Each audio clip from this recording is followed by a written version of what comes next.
देश के 6 राज्यों की 7 विधानसभा सीटों पर 5 सितंबर को हुए उपचुनावों के लिए आज वोटों की गिनती शुरू हो गई है। अगले साल होने वाले लोकसभा चुनाव और साल के अंत में होने वाले विधानसभा चुनावों से पहले इन चुनावों को विपक्षी गुट इंडिया के लिए बड़े टेस्ट के रूप में देखा जा रहा है। बता दें, जिन 7 सीटों पर चुनाव हुए हैं उनमें उत्तराखंड की बागेश्वर, उत्तर प्रदेश की घोसी, केरल की पुथुपल्ली, पश्चिम बंगाल की धूपगुड़ी, झारखंड की डुमरी और त्रिपुरा की बाक्सान नगर और धनपुर शामिल है। वोटों की गिनती सुबह 8 बजे से ही शुरू हो गई थी। 7 सीटों में से धनपुर, बागेश्वर और धूपगुड़ी पर पहले बीजेपी का कब्जा था।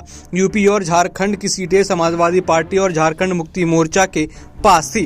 त्रिपुरा की बाक्सनगर सीट और केरल की पुथुपल्ली सीट सीपीएम और कांग्रेस के पास थी। उत्तर प्रदेश की घोसी सीट मौजूदा विधायक और ओबीसी नेता दारा सिंह चौहान के सपा छोड़कर बीजेपी में शामिल होने के बाद खाली हुई थी।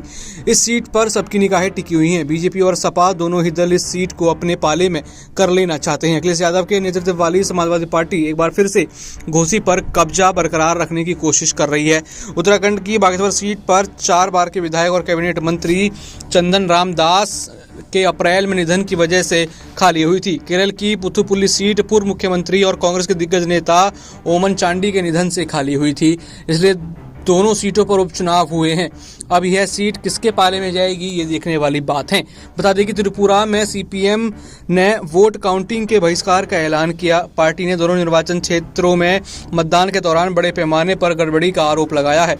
वहीं पश्चिम बंगाल के धूपगुड़ी में सत्तारूढ़ तृणमूल को टक्कर देने के लिए सीपीएम और कांग्रेस ने हाथ मिलाया है। संयोग से तीनों पार्टियां विपक्षी गुट इंडिया का हिस्सा हैं। अब 6 राज्यों की सीटों पर किसका कब्जा बरकरार रहता है और किसको हाथ धोना पड़ेगा, यह वोटों की गिनती पूरी होने के बाद ही साफ होगा। लेकिन देखा जाए तो घोसी उपचुनाव में यहाँ पर सपा के जो प्रत्याशी हैं वो काफ़ी आगे नजर आ रहे हैं और बाकी राज्यों में देखा जाए तो बीजेपी को कहीं ना कहीं हल्का झटका लगता हुआ नजर यहाँ पर आ रहा है।